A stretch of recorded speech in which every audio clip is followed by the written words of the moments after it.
for me, the first thing that I like to do when I start editing the track from this point is to start working on the automation. So automation is a way of, controlling parameters over time to make things a little more dynamic and hopefully a little more compelling. And to access Live's automation mode, I can toggle this button here or use the letter A so long as the QWERTY keyboard is not enabled. If A isn't doing it, it's probably because this piano toggle is lit up. So I will engage that now, and you'll notice that as I engage it, I can expand the tracks to view these two menus. And if I disengage automation mode, those drop-down menus disappear. So the first drop-down menu is giving me the list of devices on that track that contain parameters available for automation. And once a device has been selected in that top drop-down, the second drop-down menu offers the parameters of that device. And then a dotted line shows up where I can input automation, line, slopes, curves, whatever I want. We'll look at that soon enough. But yeah, that's a very clunky way of accessing the parameters. So my technique is I like to go through the devices on each track, and great, the hi-hat is already selected, perfect. So one thing that's fun to automate is the decay. I find that opening the decay up at specific times can create a bit of a build in energy. So I can right-click directly on that parameter and instruct Live to show the automation for that parameter.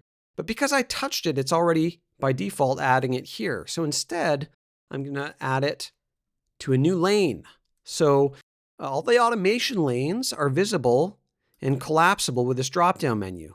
And if I enter some automation, for example, like so, and I subtract that viewing and editing lane, it doesn't delete the automation. It just removes that lane from permanent viewing and editing lane status. But I would like that in a permanent lane because what I like to do now is to go through all of these parameters on every device and just add them to lanes, in the process giving myself a sort of laundry list of parameters that I know I'm going to want to automate.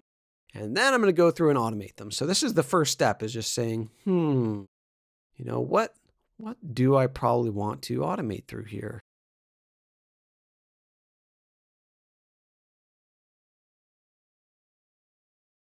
And that's the chords, right? So maybe I'll automate the filter and the resonance a little bit. And the bass, there's a few things I could automate here. Maybe I'll open the filter up there, classic filter bass kind of activity to engage in. And let's go to this classic bells. I think I want to play around with the time and the tone and the spread, maybe. I'll go to the analog. And that's also going to want to have a bit of automation on the filter and chorus ensemble. Yeah, maybe all three of these. Sweet. Oh, and that's good for now. The lead. Let's get a little dub action on there. I'm going to show the dub automation in a new lane. And the vocals. Ooh, yeah, there's some fun stuff in there too. Maybe the decay and the unison amount, possibly. Yeah, I might want to dub some of the tails out by sending it to a delay.